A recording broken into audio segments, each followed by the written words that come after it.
Assalamualaikum warahmatullahi wabarakatuh. Pagi ini saya ingin menjelaskan perjalanan dari konsep talent mapping selama 21 tahun. Jadi sebenarnya ada 3 kejadian yang membuat saya yang background-nya teknik banget gitu, itu masuk ke wilayah ini, yaitu pertama itu di tahun 2001. Saya memberikan kuliah berpikir strategis, di mana intinya adalah SWOT, strength, weakness, opportunity, dan threat. Nah, salah satu mahasiswa bertanya tentang ini dan dia bilang begini, Pak, SWOT ini kan untuk perusahaan. Betul. Lalu bagaimana kita bisa men-SWOT-kan diri kita sendiri?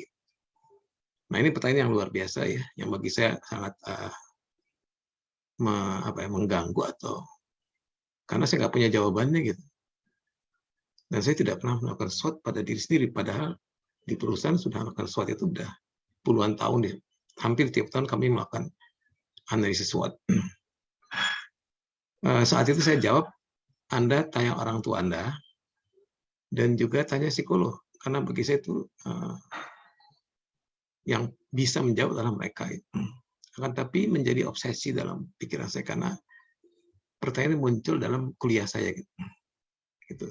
Nah, beberapa bulan kemudian, ketika saya sedang pergi ke luar negeri, gitu, saya mampir di satu toko di Singapura. Saya lihat ada buku namanya Now Discover Your Strength, dan saya meyakini bahwa ini adalah jawaban. Ketika saya lihat, nggak ngerti saya. Selain bahasa Inggris saya juga terbatas, juga ini kan bahasa psikologi lah gitu ya. Sehingga saya pikir, saya beli yang banyak aja, saya beli 5. Di mana saya akan membagi-bagi pada mereka yang saya anggap bisa baca dan bisa menjelaskan nama saya. Tapi kenyataannya nggak ada yang baca kenyataannya. Sehingga agak terhenti. Nah, beberapa bulan kemudian ada tamu datang dari asuransi Buana Independen. Ibu Susanti namanya yang jadi direktur saat itu. Dia bilang gini, para manajer akan kumpul lagi bulan Desember, waktu itu bulan Mei waktu itu ya. Dan mereka semua ingin supaya Parama yang memberikan materinya. Saya bilang, waduh, gimana ya? Saya sudah tidak punya bahan lagi gitu, karena saya sudah ajarkan SWOT, 7 Habit udah, segala macam udah lah, yang namanya kaitan sama manajemen yang tak saya kenal gitu. Terus mereka inginnya Parama gitu. Jadi kebetulan di meja itu ada buku ini, buku Gallup ini. Saya bilang, Bu, gimana kalau buku ini? Itu buku apa sih? Ya tentang menggali kekuatan gitulah. Oke deh, silakan, siapkan saja gitu. Nah itu kan jadi malapetaka bagi saya kan, karena saya mesti siapkan pelatihan di mana isinya, materinya saya belum tahu gitu. Artinya saya mesti baca. Sedangkan saya punya keterbatasan waktu. Saat itu saya masih sibuk dengan pekerjaan-pekerjaan yang ada saat itu kan. Jadi akhirnya saya mengajak beberapa manajer untuk membaca lembar per lembar. Dan kami bikin pertemuan setiap minggu 3 kali. Lembar per lembar. Sampai ada protes juga dari beberapa manajer, karena ini nggak ada kaitannya sama bisnis kita kan. Jadi akhirnya jadi juga nih pelatihannya. Ya, tapi menjelang 2 bulan sebelum pelatihan, salah satu peserta rapat ini nanya, Pak, ini nanti asesmennya gimana gitu. Saya agak kaget gitu, asesmen ya. Iya juga ya. Kan tidak cukup dengan materi, tapi juga ada asesmennya kan. Jadi saya bikin asesmen itu, ada 352 pernyataan gitu. Tanpa memikirkan kaidah-kaidah yang namanya validasi segala macam, nggak kepikir lagi. Yang penting harus jadi dulu gitu. Jadi akhirnya jadi juga pelatihan ini awal 2003. Namanya itu menggali, menemukan dan mengembangkan kekuatan, M3K. Nah ini cikal bakal dari talent mapping. Menariknya setelah itu, walaupun sempat ada 2 pelatihan semacam gini, itu orang tidak tertarik sama pelatihan ini, lebih tertarik kepada assessment-nya. Dan entah kenapa gitu, tahun 2004 ini. Jadi ketika membuat buku ini, atau Tuhan ini ada muncul istilah fokus pada kekuatan dan siasati keterbatasan. Ini sebenarnya terjemahan bebas dari bukunya Gallup, ya. Jadi apa namanya, kita sebut sebagai siasati. Kalau Gallup bilang manage. Nah ini entah kenapa tahun 2004 saya melakukan survei kecil, tapi kecil tapi gila mungkin ya, karena waktu itu tahun 2004 kami mengumpulkan semua lowongan kerja di koran-koran. Waktu itu ada koran mungkin. Jadi setiap 1 minggu koran-koran besar itu saya kumpulkan bersama-sama Wati. Ada kira-kira 20.000 lah, 20.000 apa lowongan kerja.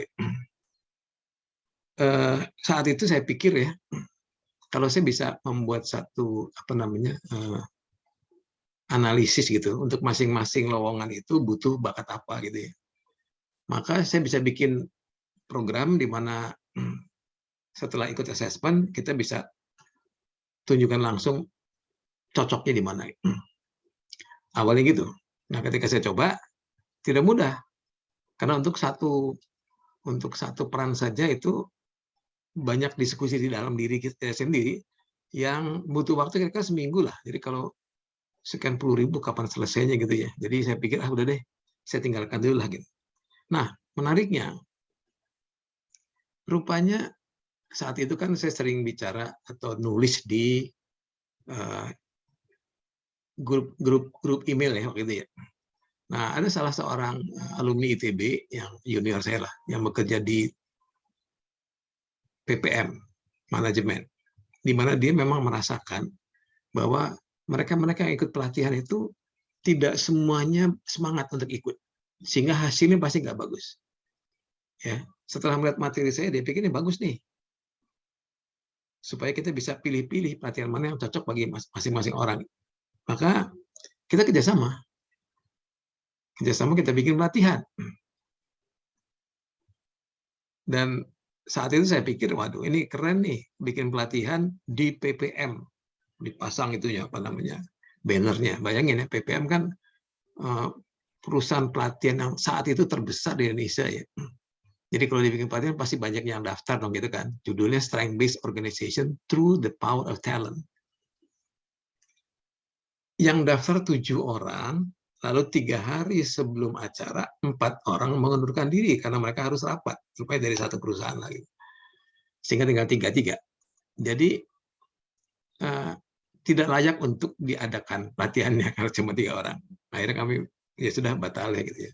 Jadi menarik. Tapi hubungan saya dengan Pak Bas nih, ya, Bambang Adi Subagio di PPM menjadi lebih dekat. Nah, di situ mulai muncul Lead Pro sepertinya sih. Jadi kalau Anda lihat apa lambang ini, lambangnya Lead Pro. Nah, dengan berkembangnya mapping di sosial media saat itu, saya diundang untuk dua event yang cukup besar lah bulan Desember itu. Yang satu HR Forum, di mana orang-orang HR itu biasanya ngumpul pada hari tertentu, kemudian bicara tentang materi yang in saat itulah gitu. Satu lagi kerjasama dengan Andri Mongsok untuk mengumpulkan dana. Jadi tahun 2005 itu ya, akhir Desember 2005. Kemudian ada yang menarik nih. Tiba-tiba ada telepon dari Wijaya Karya ke sekretaris saya. Dia bilang, saya diminta datang ke Wijaya Karya untuk menyampaikan materi saya. Saya pikir kok aneh juga ya. Kok mesti datang ke sana gitu kan. Ya udah, tapi syaratnya mesti bawa itu, bawa sertifikat dari Gallup. Begitu datang, oh rupanya ketika saya buka kesempatan untuk mengadakan assessment gratis itu di email group, salah satu pesertanya adalah Direktur HR-nya Wijaya Karya, Pak Tony Warsono. Jadi Pak Tony pengen tahu lebih dalam lagi. Jadi saat itu kita bahas, dan dia merasa bahwa cocok nih ya dalam bahasan, sehingga hari itu diputuskan seluruh manajer Wijakarya harus ikut task mapping, seluruh manajer. Ada 400 orang lah kira-kira. Ya kami kerjakan saja, karena memang saat itu kita belum berpikir bisnis gitu ya. Masih dalam rangka meneliti gitu. Kami kerjakan. Besoknya, tanpa diduga-duga, sekretaris tanya, Pak, semuanya berapa gitu. Dan kami bingung, karena kami memang tidak berniat buat jualan dulu, karena itu kan masih dalam tahap penelitian kan. Lalu kita berunding-unding, harga kita bikin mahal gitu. Satu orang 100.000, bagi saya sih mahal waktu itu 100.000 kan. Dibayar sehari 40 juta, sehingga kami kaget juga. Wah, jangan-jangan ini terlalu murah gitu ya. Jadi menarik dengan. Lalu di sana ada semacam kerjasama dengan para HR yang belajar MBTI, dan mereka meyakini bahwa ini bisa di blend antara MBTI dengan Gallup.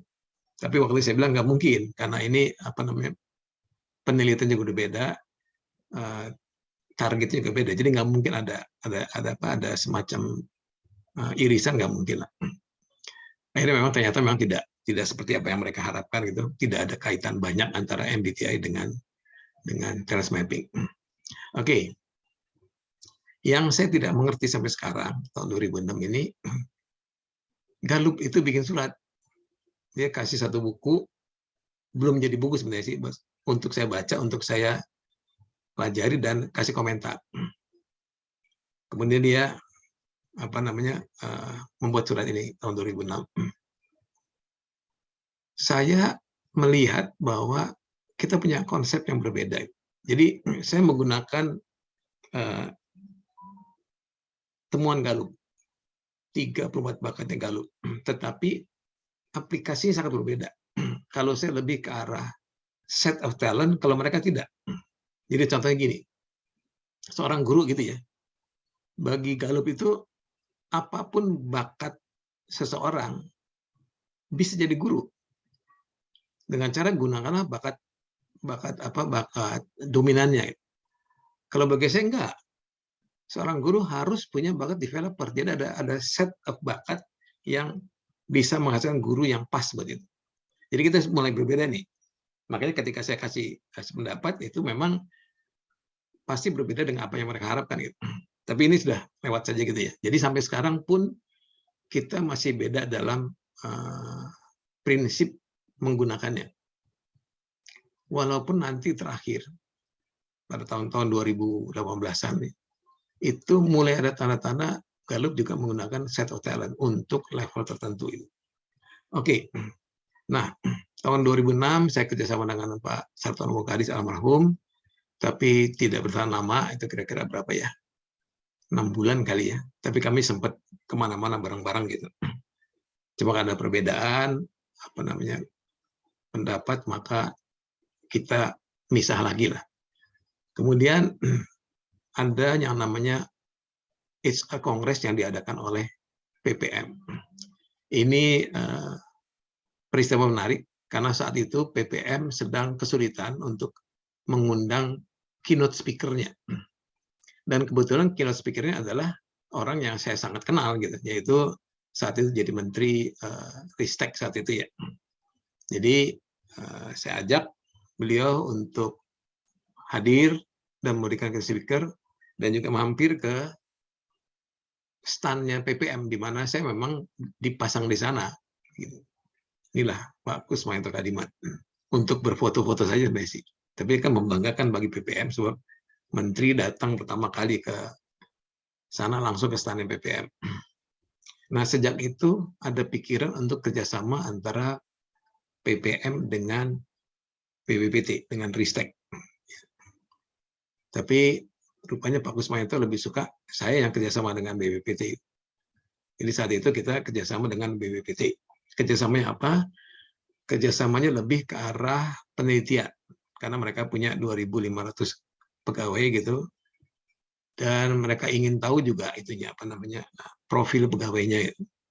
Di sisi lain saya juga ingin tahu apakah asesmen saya ini valid apa tidak. Jadi kami sepakat untuk melakukan asesmen gratis gitu ya, 2.500 orang, dan saya dapat validasinya karena di BPT ada 3 psikolog yang mengikuti ini. Jadi kami lakukan itu sehingga setelah valid maka BPT mulai ikut memasarkan istilahnya, atau bukan memasarkan, lebih menjelaskan lah pada masyarakat. Nah, dalam perjalanannya, karena saat itu Pak Tony Warsono dari BIKA adalah juga aktif di HR-nya BUMN, maka ketika ada satu kebutuhan di Kementerian BUMN, talent mapping menjadi salah satu persyaratan. Sehingga PPM menggunakan kami untuk ikut tender di sana. Itu ya. Nah, sejak itu PPM menggunakan sampai sekarang. Menggunakan talent mapping untuk assessment center-nya. Kemudian tahun 2007 juga Sinergi, salah satu perusahaan konsultan manajemen yang kenal dari Pak Bambang Adi Subagio, itu kerjasama dengan kami untuk melihat profil dari pegawainya PNM. Dari sana muncul software baru yang bisa melihat secara keseluruhan profil pegawai. Bahkan nanti akan kelihatan di sana kira-kira rekrutmennya sesuai nggak dengan core mission perusahaan. Kami saat itu menyiapkan ini buat buat perusahaan yang namanya PNM, dan di sana terbaca bahwa rekrutmennya tidak sesuai dengan core mission perusahaan, sehingga mereka mengubah sama sekali model rekrutmennya. Lalu kembali untuk kedua kalinya ITB mengadakan acara FIT saya dengan Andri Wongso, acara motivasi. Di sini juga kita mengadakan satu assessment gratis. Jadi waktu itu yang datang mungkin ada 200-300 orang, semua ikut assessment dan gratis. Semua diproses hari itu juga. Dan ini yang membuat banyak peserta yang tertarik kemudian menjadi praktisi telemapping bahkan sampai sekarang. Nah, 2007 juga melalui tadi Pak Tori Warsono, telemapping masuk dalam buku yang namanya Human Capital yang digunakan oleh BUMN yang ditandatangani oleh Presiden saat itu. Dan saat itu muncul ada 114 job activity. Jadi salah satu temuan yang penting di talent mapping adalah kami punya yang namanya strength cluster. Ya, ada 114 aktivitas yang produktif yang underlying karakteristiknya adalah 34 bakat tadi. Jadi ini memang asli dari telemapping, bukan dari Gallup. Lalu tahun 2008 teman-teman Sinergi dapat pekerjaan untuk membuat semacam aktivitas dari satu peran gitu. Lalu kita bandingkan, kalau Sinergi menggunakan konsep dari APQC atau American Productivity and Quality Center, saya bikin sendiri. Jadi ini kesempatan luar biasa bagi saya buat mengadakan perbandingan antara apa yang saya buat dengan apa yang mereka buat. Ternyata yang 114 ini lebih lengkap. Kenapa? Karena APQC hanya berfokus kepada industri, sedangkan saya umum. Ya, jadi dalam hal interpersonal, talent mapping lebih lengkap. Lalu tahun 2008 ada Asia HR Congress yang dilakukan oleh PPM, di mana saya diundang dan dianggap atau diberikan peluang untuk memberikan semacam slot buat training lah. Dan ini menjadi satu slot yang saat itu menarik ya bagi peserta. Terus 2008 juga melalui Sinergi, saya dapat kesempatan untuk memberikan tambahan pelatihan di DPA, Dana Pensiun Astra. Ini menarik karena para pensiunan ini ketika tahu bahwa mereka akan dites gitu, bingung juga dia bilang, Pak, buat apa sih gitu? Kan kita mau pensiun, masa harus tes lagi sih gitu. Sekolah dites, lulus dites, masuk kerja dites, makanya kalau dites saya bilang begini, Anda kan udah sekolahnya udah salah, kerja udah salah, masa pensiun mau salah lagi sih gitu. Jadi semua ketawa, dan sejak saat itu sampai sekarang sudah ada berapa batch gitu ya. Sampai sekarang banyak sekali lah. Setahun ada 4 batch kok. Itu masih digunakan untuk persiapan pensiun di Astra sampai sekarang. Kemudian tidak sengaja gitu. Ketika saya mencari-cari bahan untuk masalah kesehatan, saya menemukan bahan atau kuliah dari Tal Ben-Shahar di Harvard yang sedang di-upload, gitu. Sedang di-upload. Jadi di-upload, saya download. Itu butuh waktu kira-kira 3 hari lah. Setelah itu kan masalah jaringan juga masih ketinggalan lah, gitu, masih lambat. Jadi saya upload saya download selama 3 hari. Setelah saya cek, ternyata ada beberapa materi ada satu materi yang kurang, yang terloncat. Jadi saya coba balik lagi. Ternyata pada hari ketiga sudah dihapus. Karena ternyata bahan ini tidak boleh di-upload oleh Harvard University. Tapi sekarang saya punya semua di file saya punya. Jadi di sana saya belajar psikologi positif, belajar sendiri gitu. Tapi seakan-akan kuliah di Harvard. Gitu. Alhamdulillah gitu. Mulai paham lah itunya konsepnya bagaimana. Nah, 2009 itu jejak itunya, strength clusternya. Jadi yang 2007 ditemukan job activity itu dibikin strength cluster. Jejaknya dalam bentuk peta dengan pengelompokan yang saya anggap paling pas saat itu. Lalu kami dapat kerjaan dari ITB untuk memetakan atau rekrutmen dari orang-orang IT di BTN. Kebayang ya, selama ini kalau kita pikir IT itu, orang IT kan orang yang analytical banget, orang yang individualis, senangnya kerja sendiri gitu ya, kayak kacamata tebel gitu. Enggak begitu, karena ada puluhan peran di IT yang beda-beda. Ada yang harus bagus interpersonalnya, ada yang harus otak kanan, harus otak kiri, macam-macam lagi. Tapi ini bagus, dan kita dapat kerjaan 2 kali dari BTN. Lalu tahun 2009 sebagai sambungan terusan dari acara di ITB 2007 itu, saya diundang ke School of Universe oleh Bang Lendonovo. Sejak itu seluruh sekolah alam yang termasuk dalam jaringan sekolah alam Nusantara itu harus menggunakan konsep talent mapping. Konsep ya, bukan assessment-nya. Konsep talent mapping. Dan ini bagi saya juga luar biasa, karena ini memberikan satu tambahan penelitian. Ya, karena dari sana kan banyak masukan lah, macam-macam. Lalu di sini juga muncul istilah 4E. Enjoy, easy, excellent, sama earn. Ini menggambarkan bahwa kekuatan kita itu bisa digambarkan dalam bentuk kata-kata enjoy, easy, excellent, sama earn. Ya, jadi kalau dengan istilah ini, itu istilah yang dibuat tahun 2009 di School of Universe.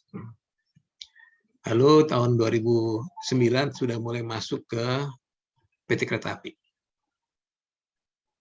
Entah kenapa waktu itu saya juga nggak ngerti, tiba-tiba saya diundang ke sana, ikut nimbrung di sana dengan Pak Joko sebagai dirpumnya, dan kami di sana 3 tahun sampai 2012, bahkan diangkat menjadi PKWT. Jadi seluruh karyawan Litpro yang 5 orang ini seluruhnya jadi PKWT di PT Kereta Api, di mana kita harus selesaikan targetnya. Ada 3.500 manajer yang harus di-assess, lalu dipetakan, dibikin macam-macam lah sesuai dengan kebutuhan mereka. Nah, tahun 2010 ada program namanya Individual Job Mapping.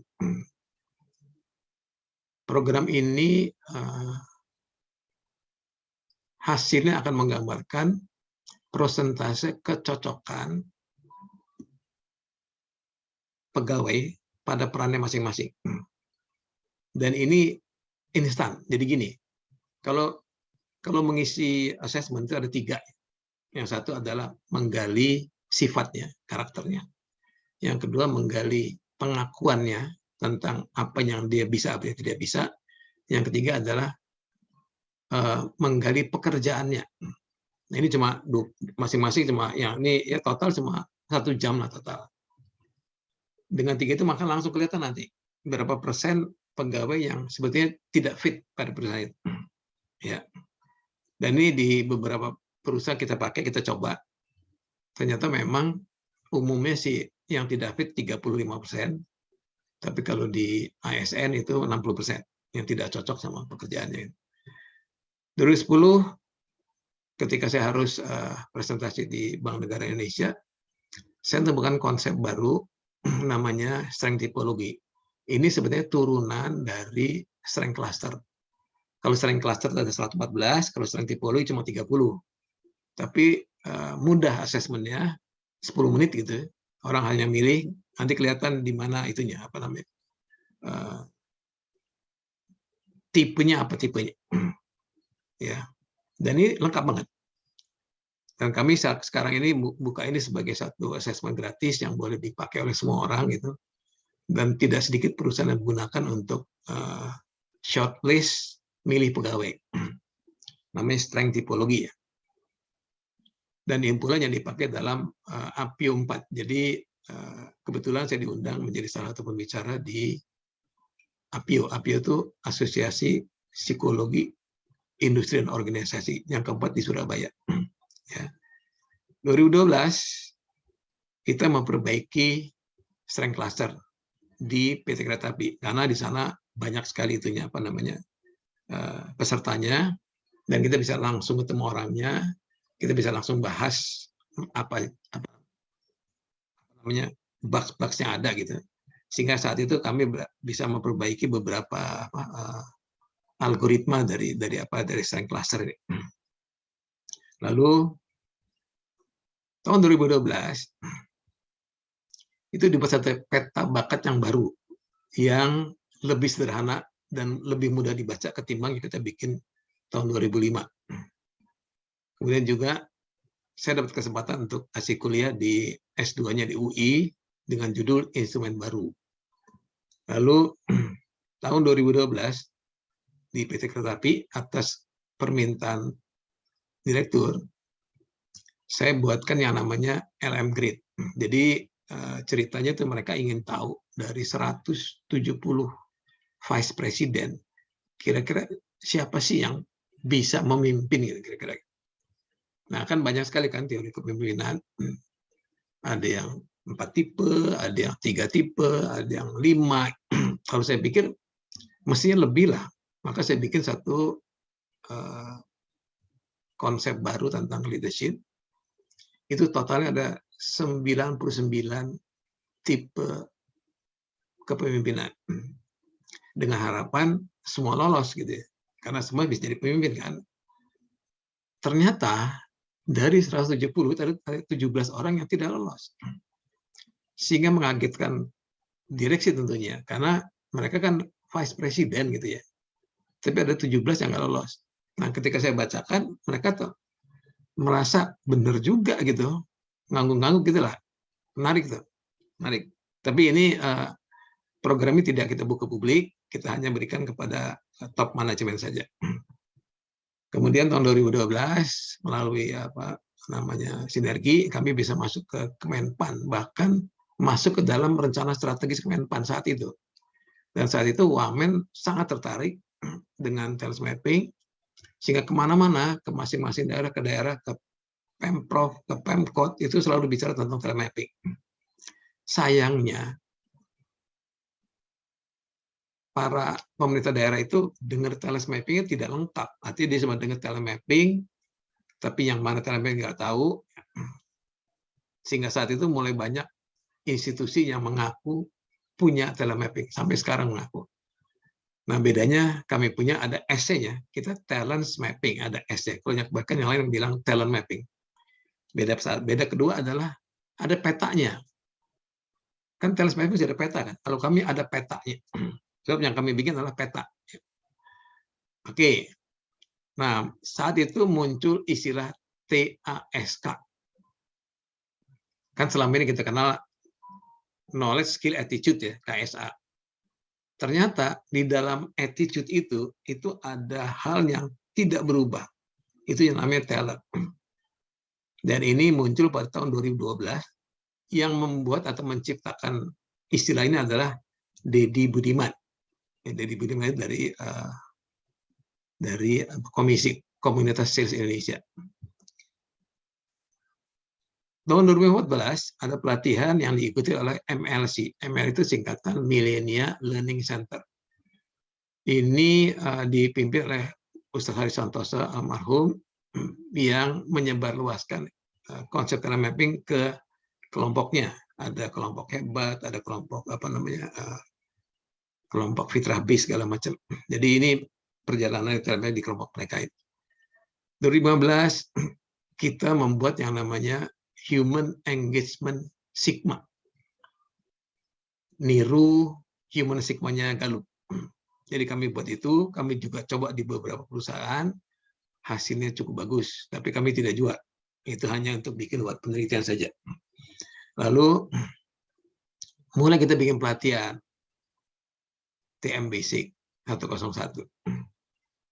Karena kami butuh orang yang bisa mengembangkan konsep ini ke mana-mana. Lalu dibuatlah buku TM, buku talent mapping yang pertama. Kemudian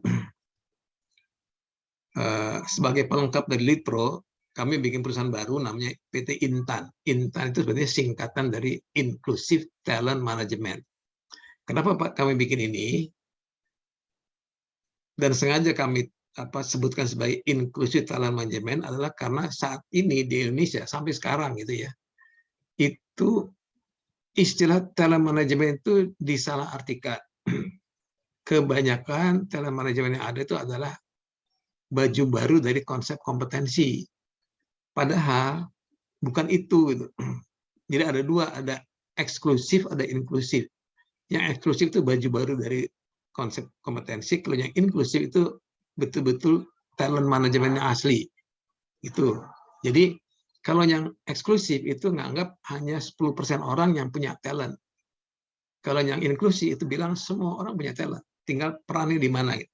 Jadi kami percaya semua orang itu punya bakat. Tinggal perannya yang cocok di mana. Gitu. Kemudian juga muncul konsep tambahan lagi tahun 2017 yang namanya SWOT assessment. Jadi kami bikin suatu assessment sederhana 5 menit lah. Dengan hanya 5 pertanyaan sudah kebayang mesti kemana. Gitu. Dan ini mulai nanti akan digunakan pada tahun-tahun berikutnya. Ini bagus banget buat wawancara, atau kalau nggak punya tools, nggak punya nggak bisa akses ke media, bisa dipakai untuk itu wawancara gitu. Lalu juga kita bikin dashboard untuk PUPR, karena PUPR itu menggunakan telemapping sangat banyak. Jadi Pak Menteri ingin supaya seluruh pegawai PUPR itu menggunakan telemapping. Jumlahnya ada 25.000 masalah. Sekarang sudah mungkin 10.000 lah. Jadi kita terus-menerus ada pengembangan di sana, termasuk tampilan dari pemetaannya. Lalu tahun 2018 buku kedua muncul, namanya TM Dynamic. Ini kumpulan dari beberapa penulis ya tentang pengalaman mereka dan dikaitkan dengan kumpulan bakat. Jadi kalau bakat itu ada dinamikanya lah, nggak bisa lihat satu-satu, harus lihat dinamikanya.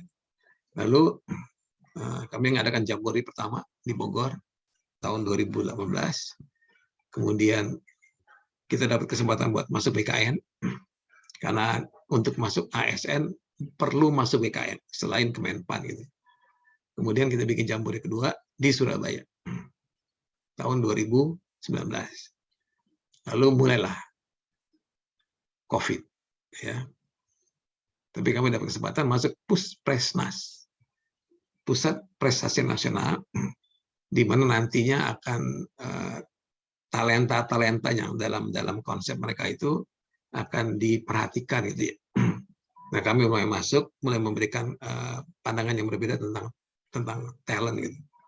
Kemudian karena adanya COVID, maka diadakan Jambore lewat Zoom, namanya Zoombore, berpusat di Jogja, Sumber 3. Tahun 2020 saya